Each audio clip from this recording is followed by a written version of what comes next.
I just wanted to acknowledge everyone distinguished members and guests that are in the room, ladies and gentlemen, and also thank you to Agnes for your lovely, kind welcome to us here tonight, and to also acknowledge the other state finalists and runners-up who are most impressive women, and it's been a pleasure and is a pleasure to be one amongst them. They are, as you've seen tonight, all incredible people, and it has now given us an opportunity to build a bond together which we might as a collective group have a bearing and a positive impact on rural Australia.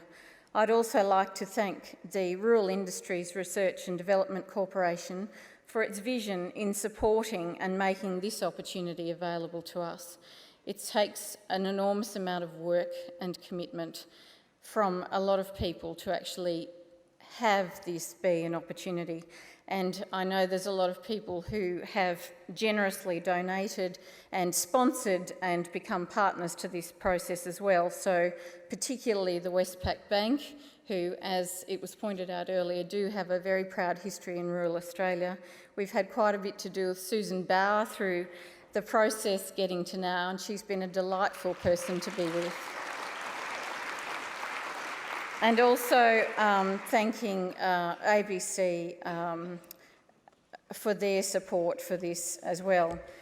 It's very much about building our capacity as rural people and giving women confidence to support each other.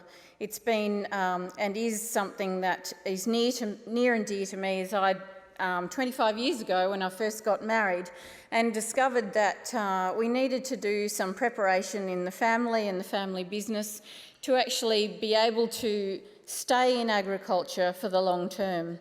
It was something that we struggled with, and so did many of rural Australia, and everyone was wanting to do succession planning as well as they could. So for the people in the current generation who are the owners and the managers of these businesses, they were really struggling to do this well.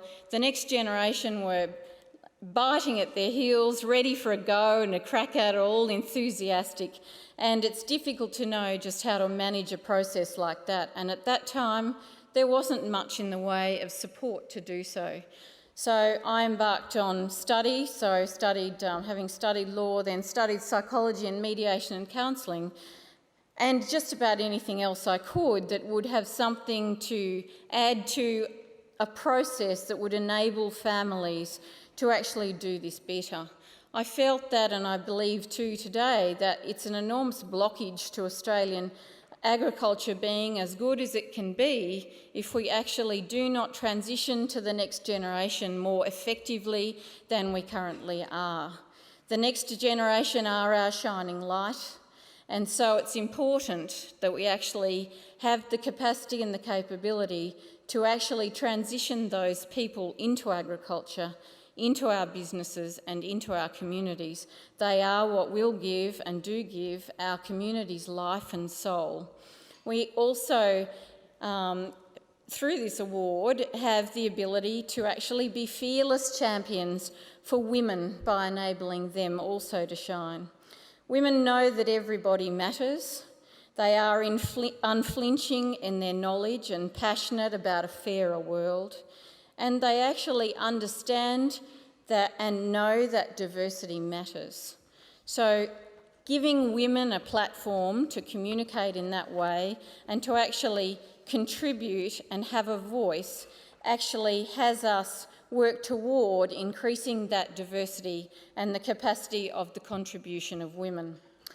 Michaela earlier said when she was speaking that maybe we should grab the politicians beside us tonight, and actually maybe this is our only chance to actually have them understand rural and remote Australia. And I certainly hope that's not the case. I hope we have many opportunities for the voices of women in rural and remote Australia to actually be heard and take part in the understanding that's required, and through the empathy and understanding, and as we were actually given some discussion today and had a lovely time with Alison Watkins, and she said it's important to be kind and loving, which is something that Mary also reinforced. And so I hope that that's something that we can actually contribute. When I talked about us in rural Australia having those grounded values, I'm hoping that those grounded values are something that actually can find their way in a ripple effect through corporate Australia. When we did the company directors course, I was horrified to find that we were having to be taught about values because people are not doing things properly, they're not being honourable, they're not acting out of integrity and with values. So I'm hoping that this is something that'll find a ripple effect and a contribution in this way from rural Australia through rural women into our corporate boardrooms and also into the arena of politics, because that's what we're all crying out for. So thank you very much for this honour, and I've had a delightful night and I'm sure it's not over yet. Thank you very much.